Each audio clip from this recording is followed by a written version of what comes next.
Selections from the complete works of Swami Vivekananda, Part 29, The Sages of India. Section 2. Let us speak to all the nations of the world in the language of the Vedas. Vain are your fights and your quarrels. Have you seen God whom you want to preach? If you have not seen, vain is your preaching. You do not know what you say, and if you have seen God, you will not quarrel. Your very face will shine. An ancient sage of the Upanishad sent his son out to learn about Brahman. And the child came back, and the father asked, "What have you learnt?" The child replied, he had learnt so many sciences. But the father said, "That is nothing. Go back." And the son went back, and when he returned again, the father asked the same question, and the same answer came from the child. Once more he had to go back, and the next time he came, his whole face was shining. And his father stood up and declared, "Aye, today, my child, your face shines like a knower of Brahman. When you have known God, your very face will be changed, your voice will be changed, your whole appearance will be changed. You will be a blessing to mankind. None will be able to resist the Rishi. This is the Rishihood, the ideal in our religion.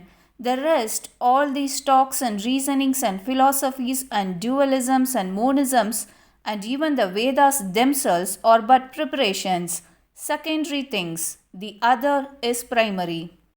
The Vedas, grammar, astronomy, etc., all these are secondary. That is supreme knowledge which makes us realize the unchangeable one. Those who realized are the sages whom we find in the Vedas, and we understand how this Rishi is the name of a type of a class which every one of us as true Hindus is expected to become at some period of our life, and becoming which to the Hindu means salvation, not belief in doctrines, not going to thousands of temples, nor bathing in all the rivers in the world, but becoming the Rishi, the Mantra Drashta, that is freedom, that is salvation. Coming down to later times, there have been great and world moving sages, great incarnations, of whom there have been many, and according to the Bhagavata, they also are infinite in number. And those that are worshipped most in India are Rama and Krishna. Rama, the ancient idol of the heroic ages, the embodiment of truth, of morality, the ideal son, the ideal husband, the ideal father, and above all, the ideal king, this Rama has been presented before us by the great sage Valmiki.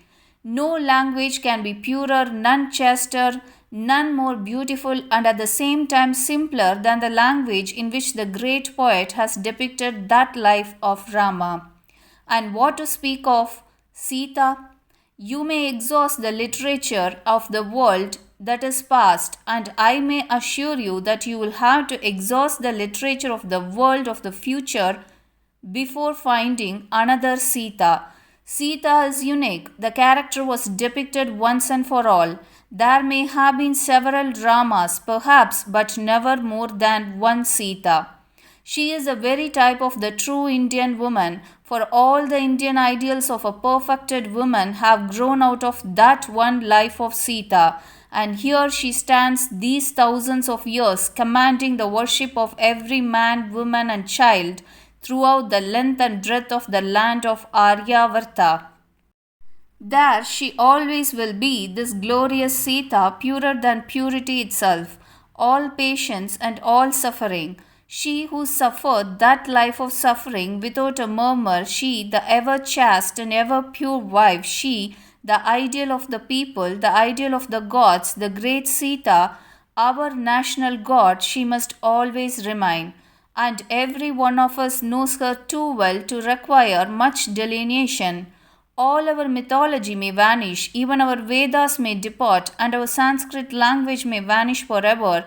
But so long as there will be 5 Hindus living here, even if only speaking the most vulgar patois, there will be the story of Sita present. Mark my words. Sita has gone into the very vitals of our race. She is there in the blood of every Hindu man and woman. We are all children of Sita. Any attempt to modernize our women, if it tries to take our women away from that ideal of Sita, is immediately a failure, as we see every day. The women of India must grow and develop in the footprints of Sita, and that is the only way. The next is he who is worshipped in various forms, the favorite ideal of men as well as of women, the ideal of children as well as of grown up men. I mean, he whom the writer of the Bhagavata was not content to call an incarnation, but says the other incarnations were but parts of the Lord. He, Krishna, was the Lord himself. And it is not strange that such adjectives are applied to him when he marvel at the many-sidedness of his character. He was the most wonderful sannyasin and the most wonderful householder in one. He had the most wonderful amount of rajas power and was at the same time living in the midst of most wonderful renunciation. Krishna can never be understood until you have studied the Gita, for he was the embodiment of his own teaching. Every one of these incarnations came as a living illustration of what they came to preach. Krishna, the preacher of the Gita, was all his life the embodiment of that song celestial. He was a great illustration of non attachment. He gives up his throne and never cares for it. He, the leader of India, at whose word kings come down from their thrones, never wants to be a king. He is the simple Krishna. Ever the same Krishna who played with the gopis. Ah, that most marvelous passage of his life, the most difficult to understand, and which none ought to attempt to understand until he has become perfectly chaste and pure. That most marvelous expansion of love allegorized and expressed in that beautiful play at Vrindavan, which none can understand but he who has become mad with love, drunk deep of the cup of love. Who can understand the throes of love of the gopis, the very ideal of love, love that wants nothing, love that even does not care for heaven, love that does not care for anything in this world or the world to come? And here, my friends, through this love of the gopis has been found the only solution of the conflict between the personal and the impersonal God. We know how the personal God is the highest point of human life. We know that it is philosophical to believe in an impersonal God immanent in the universe, of whom everything is but a manifestation. At the same time, our souls hanker after something concrete, something which we want to grasp, at whose feet we can pour out our soul, and so on. The personal God is therefore the highest conception of human nature. Yet, reason stands against at such an idea. It is the same old question which you find discussed in the Brahma Sutras, which you find Draupadi discussing with Yudhishthira in the forest. If there is a personal God, all merciful, all powerful, why is the hell of an earth here? Why did he create this? He must be a partial God. There was no solution, and the only solution that can be found is what you read about the love of the gopis. They hated every adjective that was applied to Krishna. They did not care to know that he was the Lord of creation. They did not care to know that he was almighty. They did not care to know that he was omnipotent and so forth. The only thing they understood was that he was infinite love, and that was all. The gopis understood Krishna only as the Krishna of Vrindavan.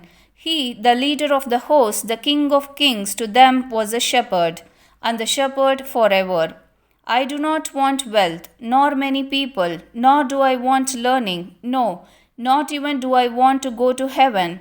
Let me be the born again and again. But Lord, grant me this, that I may have love for thee, and that for love's sake.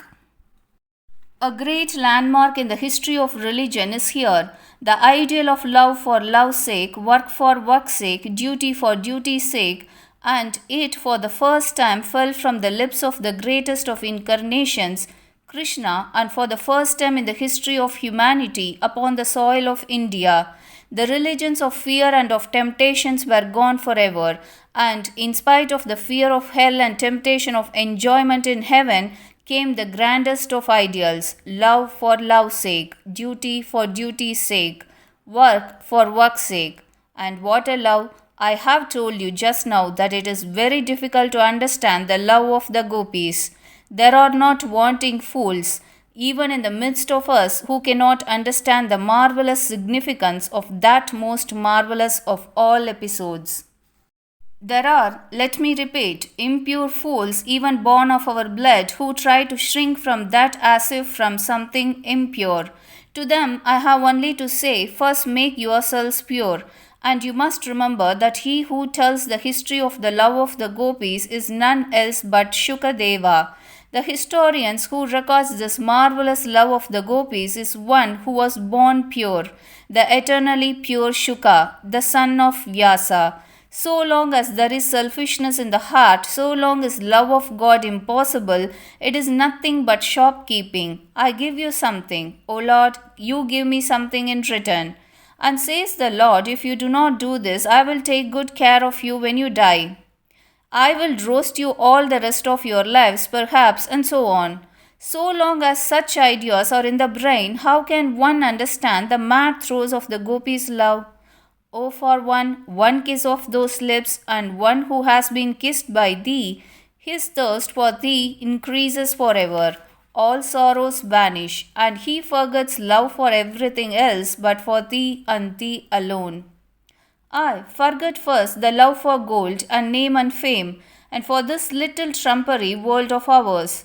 Then, only then, you will understand the love of the gopis, too holy to be attempted without giving up everything, too sacred to be understood until the soul has become perfectly pure. People with the ideas of sex and of money and of fame bubbling up every minute in the heart, daring to criticize and understand the love of the gopis. That is the very essence of the Krishna incarnation. Even the Gita, the great philosophy itself, does not compare with that madness, for in the Gita the disciple is taught slowly how to walk towards the goal. But here is the madness of enjoyment, the drunkenness of love, where disciples and teachers and teachings and books and all these things have become one. Even the ideas of fear and God and heaven, everything has been thrown away. What remains is the madness of love. It is forgetfulness of everything, and the lover sees nothing in the world except that Krishna and Krishna alone. When the face of every being becomes a Krishna, when his own face looks like Krishna, when his own soul has become tinged with the Krishna color, that was the great Krishna. Do not waste your time upon little details. Take up the framework, the essence of the life. There may be many historical discrepancies, there may be interpolations in the life of Krishna. All these things may be true, but at the same time, there must have been a basis, a foundation for this new and tremendous departure. Taking the life of any other sage or prophet, we find that the prophet is only the evolution of what had gone before him. We find that that prophet is only preaching the ideas that had been scattered about his own country, even in his own times. Great doubts may exist even as to whether that prophet existed or not.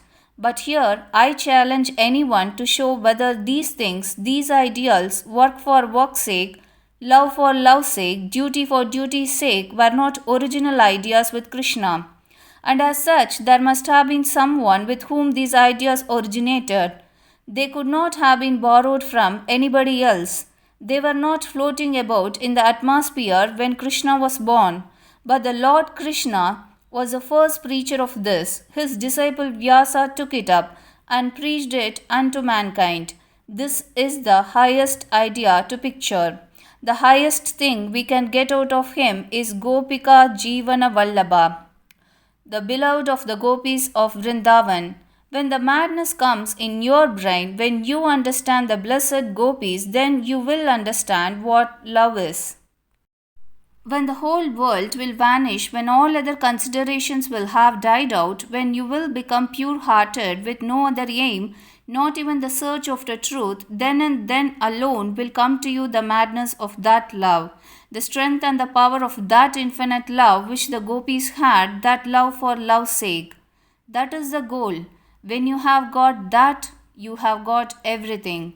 To come down to the lower stratum, Krishna, the preacher of the Gita, there is an attempt in India now which is like putting the cart before the horse.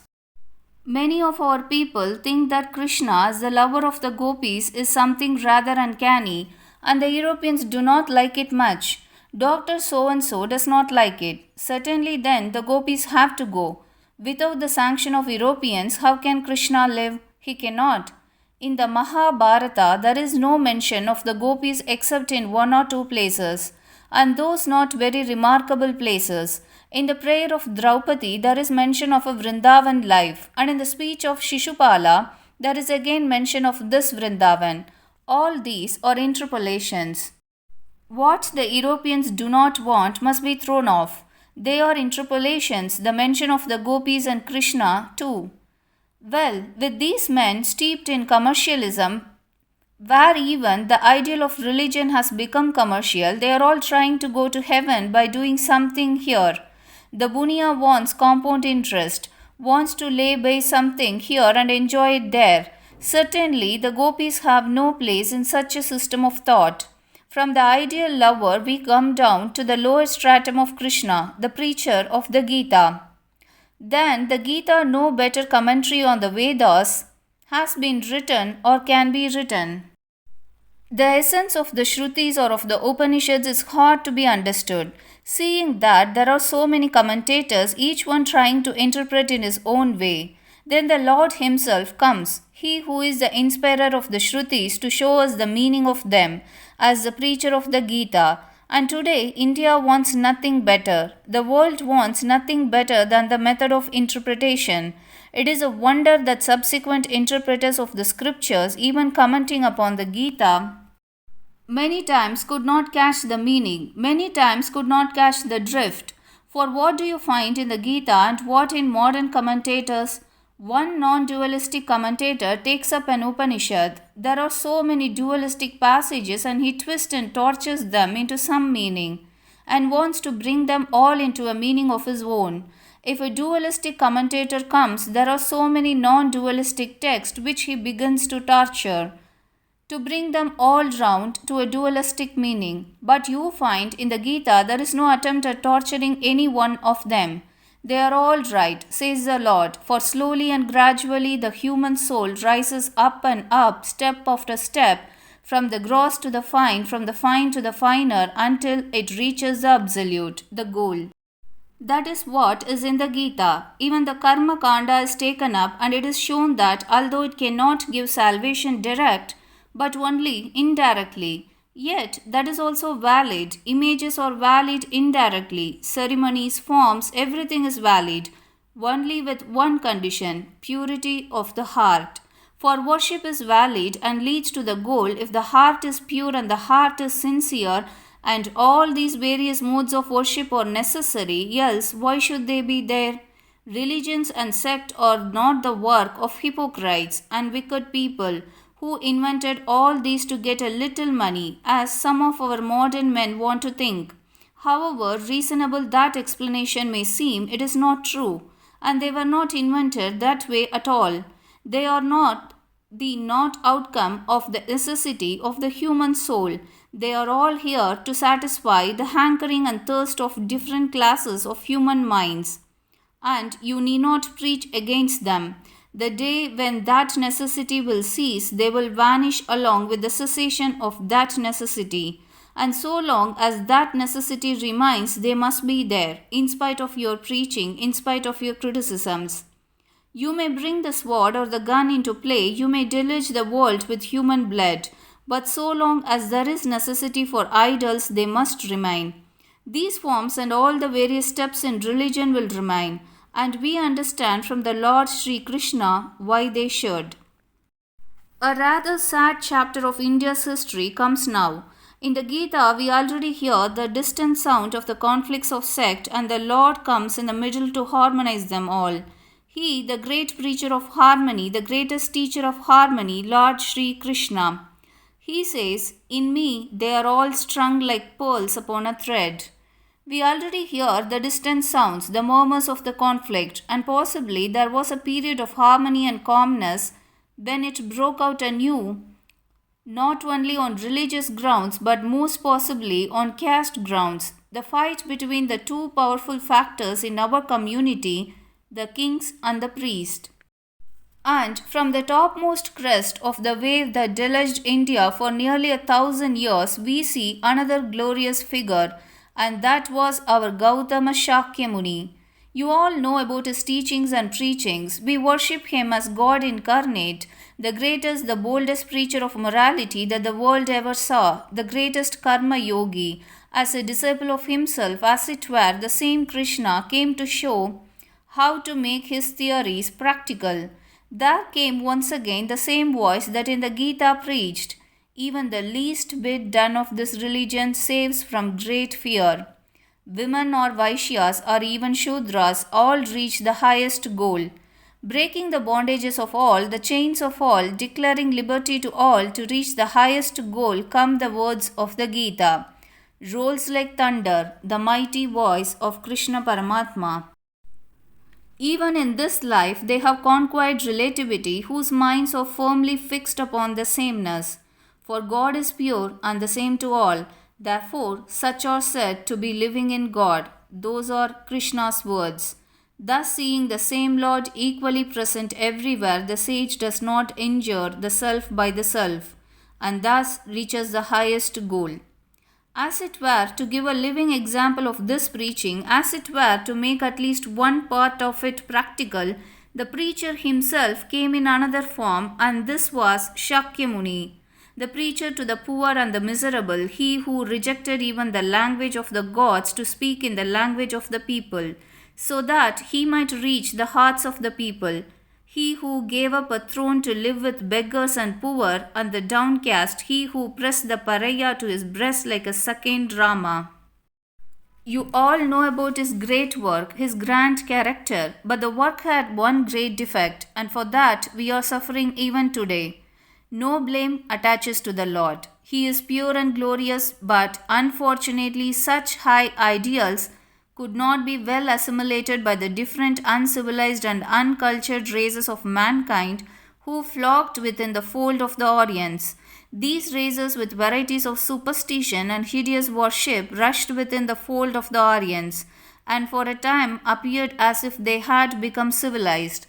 But before a century had passed, they brought out their snakes, their ghosts, and all the other things their ancestors used to worship. And thus the whole of India became one degraded mass of superstition. The earlier Buddhists, in their rage against the killing of animals, had denounced the sacrifices of the Vedas, and these sacrifices used to be held in every house. There was a fire burning, and that was all the paraphernalia of worship. These sacrifices were obliterated, and in their place come gorgeous temples, gorgeous ceremonies, and gorgeous priests, and all that you see in India in modern times. I smile when I read books written by some modern people who ought to have known better, that the Buddha was the destroyer of Brahminical idolatry. Little do they know that Buddhism created Brahminism and idolatry in India. There was a book written a year ago or two by a Russian gentleman who claimed to have found out a very curious life of Jesus Christ, and in one part of the book he says the Christ went to the temple of Jagannatha to study with the Brahmins, but became disgusted with their exclusiveness and their idols, and so he went to the Lamas of Tibet instead, became perfect, and went home.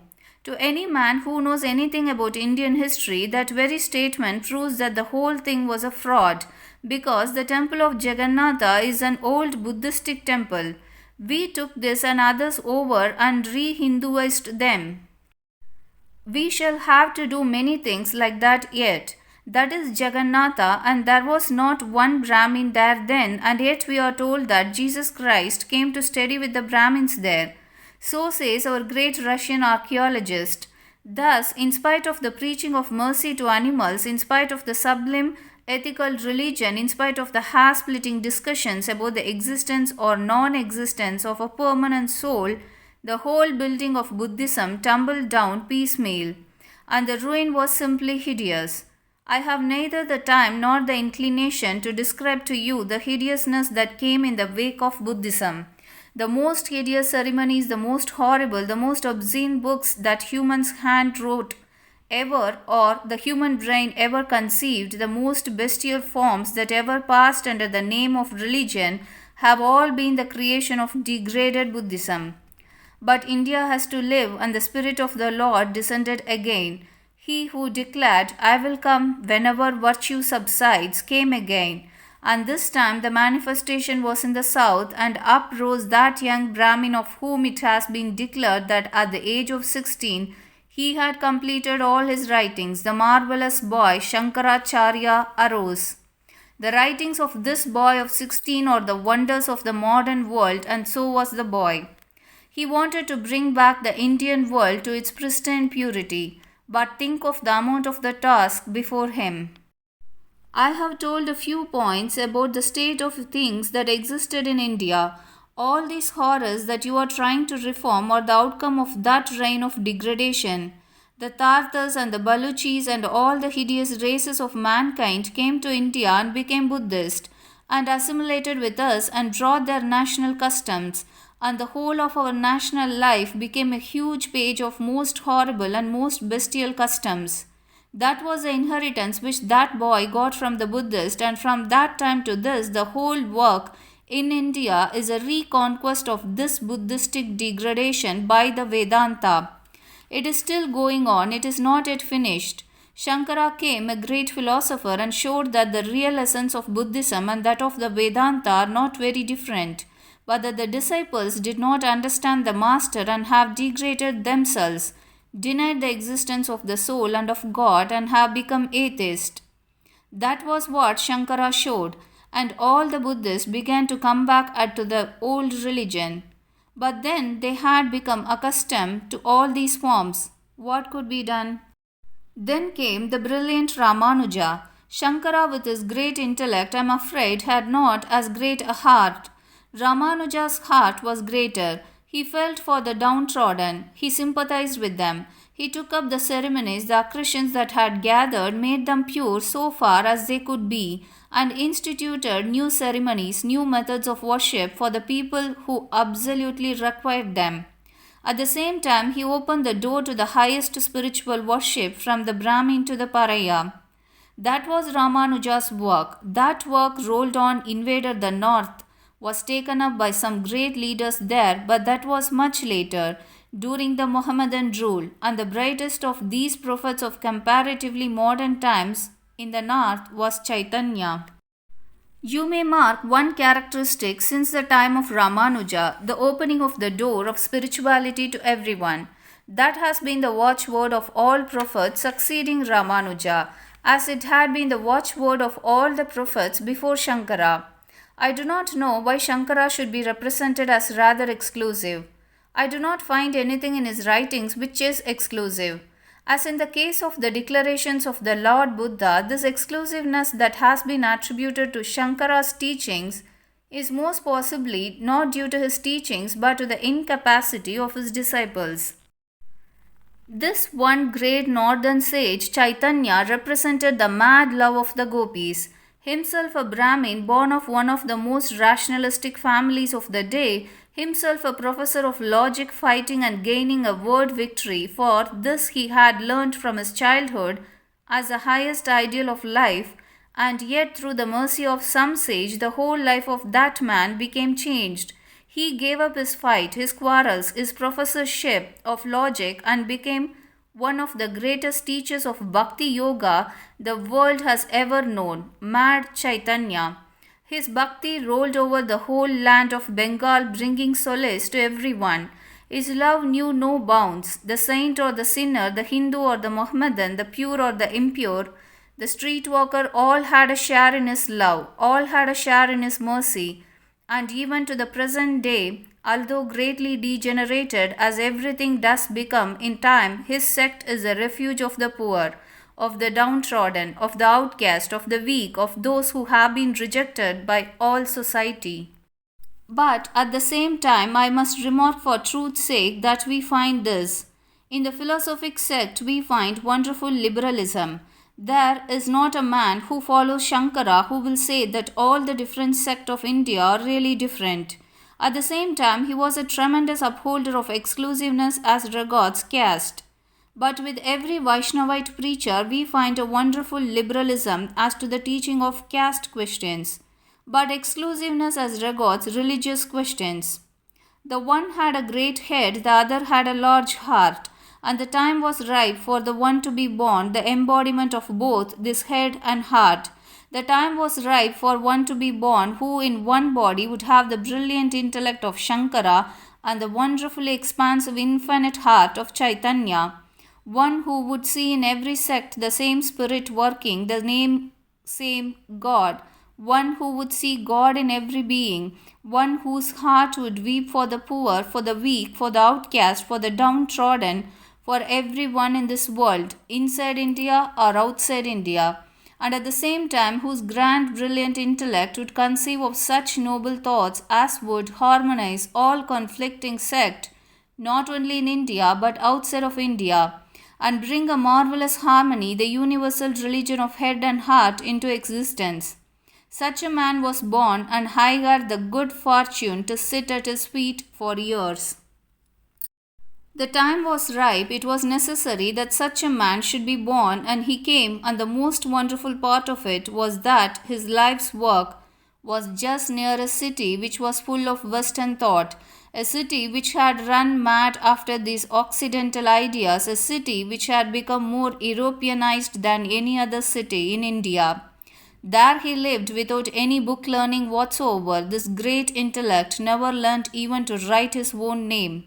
But the most brilliant graduates of our university found in him an intellectual giant. He was a strange man, this Sri Ramakrishna Paramahamsa. It is a long, long story, and I have no time to tell anything about him tonight. Let me now only mention the great Sri Ramakrishna, the fulfillment of Indian sages, the sage for the time, one whose teaching is just now in the present time most beneficial, and mark the divine power working behind the man. The son of a poor priest born in an out of the way village, unknown and unthought of today, is worshipped literally by thousands in Europe and America, and tomorrow will be worshipped by thousands more. Who knows the plans of the Lord? Now, my brothers, if you do not see the hand, the finger of providence, it is because you are blind, born blind indeed. If time comes and another opportunity, I will speak to you more fully about him. Only let me say now that if I have told you one word of truth, it was his and his alone. And if I have told you many things which were not true, which were not correct, which were not beneficial to the human race, they were all mine, and on me is the responsibility.